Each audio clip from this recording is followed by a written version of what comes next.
정답은 둘 다가 아닐까 생각합니다. 말이 많으면서 하는 말마다 아주 얄밉죠. 예, 그래서 유촉세라고 하는 것 같습니다. 유시민 말의 특징을 보면 일단 듣기에는 그럴듯해 보입니다. 말기술은 뛰어나죠. 그래서 순간적으로는 속아 넘어가기 쉬운 그런 포장된 말들을 잘 합니다. 그런데 막상 듣고 보면 내용이 없기 때문에 금방 생각해 보면 궤변이나 뭐 말장난, 언어도단 같은 소리만 한다라고 생각하게 되죠. 뭐 유시민 보면 요즘에 정치 안 한다, 정치 안 한다라고 하면서 정치를 제일 활발하게 하고 있죠. 원래 안 한다고 하면 더 궁금한 법 아닙니까? 그래서 정치 안 한다는 말로 관심을 아주 잘 끌고 있는 것 같습니다. 유시민이 그런데 정치 안 한다고 자꾸 하는 말이 어떻게 보면 관심을 좀 가져달라 뭐 그런 말처럼 들립니다. 아무튼 유시민이 최근에 조국에 대해서 여러 가지 헛소리를 했습니다. 또 유촉세의 주특기가 발동돼 가지고 아주 듣기 짜증나는 그런 궤변들만 늘어놓았는데요. 하나하나 한번 짚어보겠습니다. 먼저 유시민이 여러 가지 얘기를 했는데 이런 말을 유시민이 했습니다. 조국 사태를 보면서 인간이 무섭다라는 생각이 든다라는 말을 했습니다. 뭐 무슨 소린지 모르겠죠. 저도 무슨 소린지 모르겠습니다만은 하지만 이제 우리 국민들이 유시민을 보면 무섭다는 생각이 들 것 같습니다. 왜냐하면 말도 안 되는 소리로 국민들을 정말 선동 잘하지 않습니까? 괴벨스를 보십시오. 괴벨스가 뭐라고 했습니까? 한 문장만 주면 사람을 범죄자로 만들 수 있다. 뭐 이런 말까지 했던 사람이 괴벨스 아닙니까? 유시민이 뭐 한국의 괴벨스라고 불리지 않습니까? 그래서 오히려 국민들은 유시민을 보면 무서워할 것 같다. 뭐 그런 생각이 들고, 그리고 또 이런 말을 했습니다. 유시민이 검찰 압수수색은 저질스럽다 이런 말을 했는데요. 저는 이 부분에 대해서는 다음 시간에 따로 자세히 설명을 드리겠습니다. 근데 오늘은 조금만 말씀을 드리면, 자, 한번 보십시오. 윤석열이 압수수색을 하고 나서 괴벨스 같은 유시민이 등장했단 말이죠. 그리고 좌파들은 조국 힘내세요 뭐 이런 걸 인터넷상에 조직적으로 지금 퍼뜨리고 조직을 옹호하고 있습니다. 그래서 저는 압수수색과 유시민 등장이 상관관계가 있다고 보고, 이게 치밀하게 짜여진 각본에 의해서 유시민이 등장했다. 저는 그렇게 보고 있습니다. 그리고 또 요즘 흘러가는 상황을 보면 뭐 이해찬이나 유시민, 오늘 뭐 이재명 같은 그런 민주당의 그 조국 그 호위무사들이 하나같이 검찰의 압수수색을 비난하고 있습니다. 저는 이게 의도된 도발이 아닌가. 왜냐하면 조국에 집중적으로 쏠려 있는 국민들의 시선을 검찰로 돌리기 위한 그런 꼼수가 아닌가 그렇게 생각을 합니다. 조국을 위해서 이런 압수수색도 개시가 되고, 또 유시민이 등장하고, 또 조직적인 인터넷 성동 이런 것들이 다 짜여진 게 아닌가, 저는 그렇게 생각을 하고 있습니다. 이 부분에 대해서는 제가 다음 시간에 자세히 분석해 드리겠습니다. 그리고 또 유시민이 어떤 얘기를 했냐 하면, 조국이 불법이 단 하나라도 드러나면 자진 사퇴할 것이다 라고 했는데요. 이 부분이 저는 핵심이라고 봅니다. 저는 유시민이 잘 짜여진 각본상 등장을 했다면 바로 이 말을 하려고 저는 나왔다고 생각을 합니다. 자, 보십시오. 조국에 대해서 수사 개시가 시작되었죠. 그렇다면 원칙적으로 대법원의 선고가 있기 전까지는 무죄 추정의 원칙이 적용됩니다. 그렇다면 최소 한 2, 3년 후에 대법원의 유죄 판결이 있기 전까지는 원칙적으로 보면 조국은 수사가 개시되면 조국은 무죄 추정의 원칙에 의해서 무죄라는 거죠.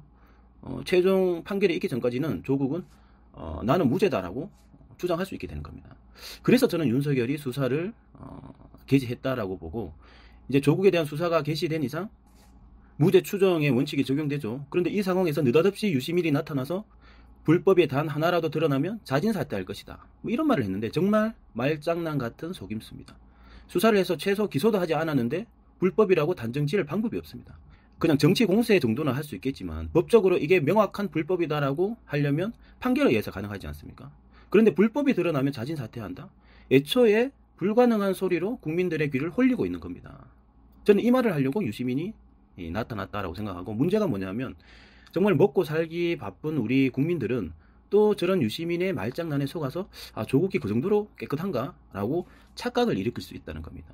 이걸 유시민이 노리고 저런 소리를 했다라고 보고, 정말 치밀하게 짜여진 각본상의 대본이다, 저는 그렇게 생각하고, 또 유시민이 이런 얘기를 했습니다. 서울대생 시위에 자한당 패거리들이 어른거린다라고 말을 했는데요.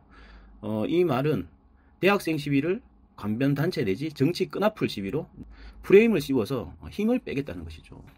근데 웃긴 건 탄핵 촛불 시위 때 보십시오. 자기들은 집회 무대에도 올라가고 맨 앞줄에 앉아가지고 촛불 들고 그러지 않았습니까? 그때 그거는 뭔가요? 내가 하면 오벤스고 남이 하면 불륜입니까? 그리고 서울대 집회에 자유한국당 관계자가 얼마나 왔는지 어떻게 확인을 해보셨나요? 확인도 없고 근거도 없이 무작정 썰을 푸는 것은 전형적인 선전선동술이죠. 먹고 살기 바쁜 우리 국민들이 또 유촉새의 이런 말장난에 넘어갈 수가 있습니다. 참 유시민을 보면 헛똑똑이 같다라는 생각이 많이 듭니다. 막상 들어보면 말은 번지르한데요, 알맹이가 없습니다. 알맹이가 없기 때문에 울림이 없죠. 유시민 얘기를 듣고 나면 뭔가 공허합니다. 왜냐하면 말기술만 있을 뿐이지 철학이나 영혼 같은 게 없기 때문이죠. 뭐 아무튼 유시민이 정치를 하지 않는다고 했으니 지켜봐야 할 것 같습니다. 예, 오늘은 이 정도로 유시민의 헛소리에 대해서 말씀을 드려봤습니다. 아무튼 유시민이 정치를 하지 않는다고 했으니 지켜봐야 할 것 같습니다. 뭐 99% 정치를 하겠지만 1%의 가능성을 성찰하라는데 떡 돌리며 자화자찬, 검찰 개혁안 제출 지시에 비밀스러운 회식 대화 등 윤석열 총장 말도 정말 안 들었습니다. 대통령님이 윤석열 총장에게 숙제를 제시했고 혼자서는 못할 것이고 아주 머리가 아플 것입니다. 조국의 반격, 조국 장관님이 건의한 대검찰청 감찰본부장과 대검찰청 사무국장 인사에 대해 문 대통령님이 수용 의사를 밝히셨고 황희석 법무부 검찰개혁 추진단장 역시 빠르게 발맞추고 있습니다. 법무부 검찰개혁 추진단장, 검찰이 특수수사를 통해 과도한 수사를 하게 되면서 국민 기본권과 인권이 심각하게 침해받는 부작용이 있었던 게 사실이며 이 부분을 어떻게 조절할 것인가가 검찰개혁의 관건. 법무부 장관이 역대로 검사 출신들이 임명되다 보니 장관의 검사 입상권 문제가 부각되지 않았을 뿐 원래 인사권은 장관에게 있다. 또한 이를 위해 법무부의 검찰에 대한 감찰권을 강화하겠다고 말했는데요. 반격이 시작됐습니다. 특수통 윤석열이 삐진 이후 2012년 기억. 윤석열은 대검 중앙수사부 출신의 특수통입니다. 때문에 그 안에서 세월을 보내고 실력을 뽐냈던 윤석열은 특수부를 축소하는 검찰개혁안에 전적으로 동의하기 어려웠을 것입니다. 그동안 가졌던 온갖 특혜와 권력, 정관 내용을 못 받게 생겼으니 조직적인 움직임을 보여준 것입니다. 이를 뒷받침하는 내용은 윤석열은 서울중앙지검 특수일부장 시절인 2012년 한상대 검찰총장이 중수부 폐지를 추진하자 총장의 용퇴를 건의하기도 했었습니다. 윤석열, 조국 임명 전 문 대통령 독대 요청이라니. 내정부터 임명 전까지 꾸준히 반대 의사를 펼치던 윤석열은 막판에 대통령에 정확히 전달하고 싶다라고 했답니다. 세상에나. 또한 독대가 불발되자 조 장관 임명을 저지하기 위해 검찰총장의 사퇴라는 강수를 뒀다고 합니다. 청와대가 문 대통령과의 독대 요구를 수용하지 않은 것은 사안의 민감성을 고려한 것으로 알려졌습니다. 왜냐하면 조 장관 관련 의혹에 대한 검찰 수사가 진행되는 상황에서 문 대통령이 조 장관 임명 여부를 결정하기 직전에 검찰 수장을 만나는 것이 부적절하게 비칠 소지가 많기 때문입니다. 물론 이에 대해 대검은 전혀 사실 아니다, 상식적으로 불가능 반박했습니다. 조국 장관님이 검찰 출신이라면 반대했을까요? 본인들 잘못된 건 생각 안 하고 비검찰 출신에게 개혁당하려고 하니 비위가 상했을 것입니다. 그래서 더욱 조국이어야 합니다.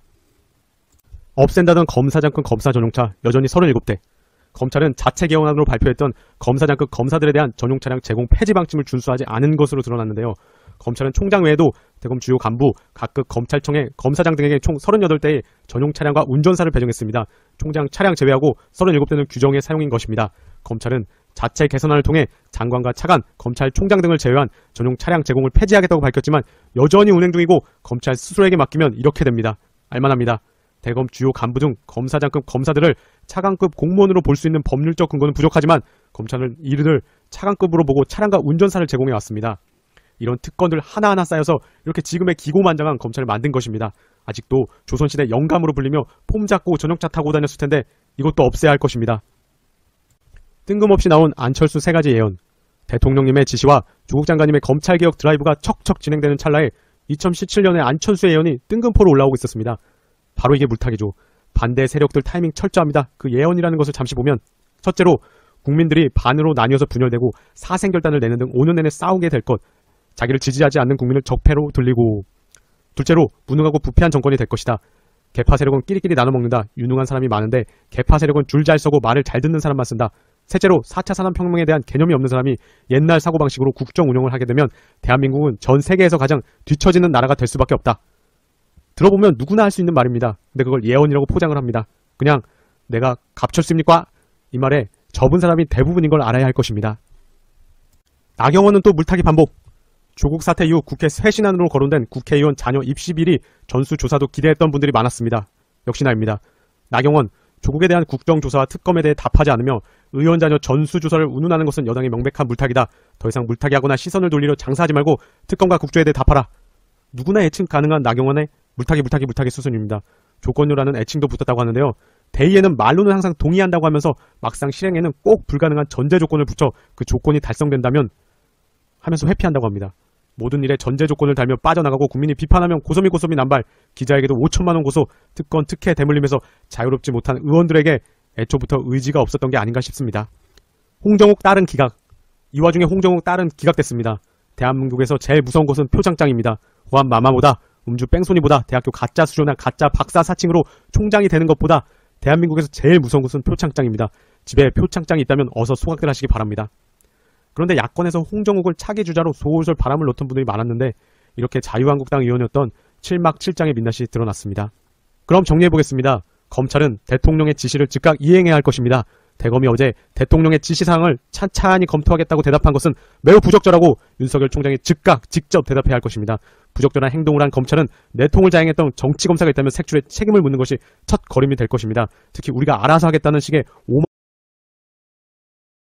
하는 사람을 수차례 이해해보려고 해도 이해할 수 없었던 이유, 어제 다시 한번 되새긴 것 같습니다. 오늘 영상 쉽고 짧게 가겠습니다. 사건을 간략하게 설명해드리면 조국 법무부 장관 자택에 검찰 수사팀이 들이닥쳤고 이로 인해 크게 놀란 조국의 부인 정경심 교수가 남편에게 도움의 전화를 걸었습니다. 아마도 예상컨대 심하게 당황해서 이게 뭐냐 이거 어떡하냐 하며 호소했겠죠. 그럴 수 있어요. 이해합니다. 그리고 이 전화를 받은 조국은 현장에 있던 검사를 바꿔달라 말합니다. 그 주변 가족이 아닌 본인을 수사하고 있는, 즉 본인의 비리를 수사하고 있는 부하 검사를요. 그리고 전화를 받자마자 건넨 말이 저 장관입니다 라는 말이었고, 이에 놀란 현장의 검사는 특수부 누구누구 검사입니다 라며 관등 성명을 댔죠. 당연히 이 검사는 설마 본인의 압수수색을 진행하고 있는 사람한테 통화하고 싶다고, 연결되고 싶다고 의견을 표할 줄은 상상도 못했겠죠. 아무튼 조국 장관은 해당 검사에게 아내 상태가 이러니 현장 압수수색을 신속하고 빠르게 진행해달라 라는 요청을 했다고 합니다. 자, 이 사건을 보고 의견이 분분합니다. 여기에 대해 제 소신을 말해볼게요. 조국 장관의 이 행동은 잘못되었으며 이 잘못된 행동이 잘못이라 인지 못하는 조국 장관은 더 잘못된 사람입니다. 만약 이 행동이 잘못되었음을 알고도 했다면 이 사람은 그야말로 노답인 거죠. 이 시점에서 우리는 법무부 장관의 권한과 힘을 조금 알아야 할 필요가 있어요. 쉽게 간략하게 설명드리면 검사장 이하 검사의 직접적인 인사권을 쥐고 있고요. 참고로 검사의 계급은 지금 보이는 표를 참고해 주시면 될 듯합니다. 검사장급 인사가 몇십 명 수준이라고 하니까 검찰 안에 있는 거의 모든 검사의 인사권을 쥐고 있다고 해도 과언이 아니겠네요. 그냥 한마디로 검사들을 쥐락펴락할 수 있는 위치에 있다는 소리입니다. 이 사건에 대해 조국 장관의 입장은 장관으로서 압수수색에 개입한 것이 아니고 뭐 당연한 소리라고 앉아있어. 남편으로서 아내의 건강을 배려해달라고 부탁드린 것이라고 해명했습니다. 더 나아가 본인의 처가 정신, 육체적으로 매우 안 좋은 상태여서 좀 안정을 찾게 해달라고 압수수색에 대해 어떤 방해를 하거나 진행에 대해 지시한 바 없다라고 거들었죠. 참 답답한 사람입니다. 이렇게 짧은 생각을 가진 사람이 이 생각이 잘못된 생각이라는 것을 인지 못하는 사람이 혹은 인정하지 않으려 하는 사람이 장관에 앉아있으니 참 빛을 노리시네요. 본인의 부인이 안 좋은 상태라면 본인의 비리를 수사하고 있는 현장의 책임검사를 바꿔달라고 할 게 아니라 가족 중 한 명을 바꿔달라고 했었어야죠.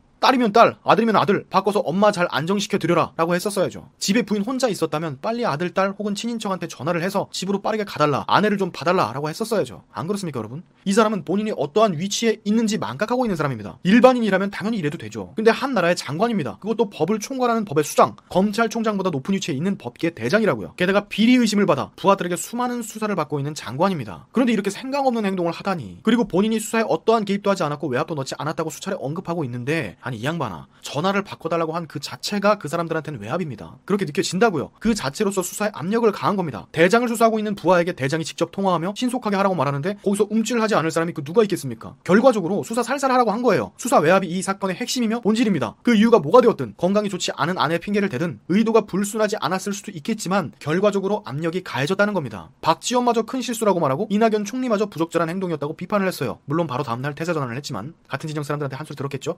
여러분, 이거 사실 본인이 검사에게 통화를 한 것이 잘못된 행동이라는 것을 인지하지 못하는 게 더 큰 잘못이라고 제가 얘기했었는데 조국 이거 압니다. 잘못된 행동이라는 거 이거 모를 수가 없어요. 지금 대단한 권력의 위치에 앉았고 본인의 입김이 대단한 줄 알고 있는 사람이기 때문에 이걸 모를 수가 없어요. 이걸 모른다면, 이 통화 자체가 수사 검사들에게는 충분한 압력으로 발생한다는 것을 모르는 사람이라면 이 사람은 진짜 잘못된 사람입니다. 무능력한 사람이죠. 정말 무섭고 추악한 사람이죠. 어제 대정부 질문에서 질의에 계속 같은 말만 하는 조국의 장관을 보면서 참, 와, 이 사람 더 큰 자리에 가면 아예 눈 가리고 귀 닫고 본인의 생각을 불도저처럼 밀고 갈 사람이구나, 문재인보다 더 하겠구나 라는 것을 느꼈습니다. 도무지 죄의식도 없고 부끄러움도 전혀 모르는 그야말로 철면피, 남에게는 그렇게 엄중한 처벌을 바라면서 본인에게는 한없이 관대한, 그리고 무슨 짓을 해도 무방한, 정말 이 사람의 정체가 뭔지 감이 잡히지를 않아요.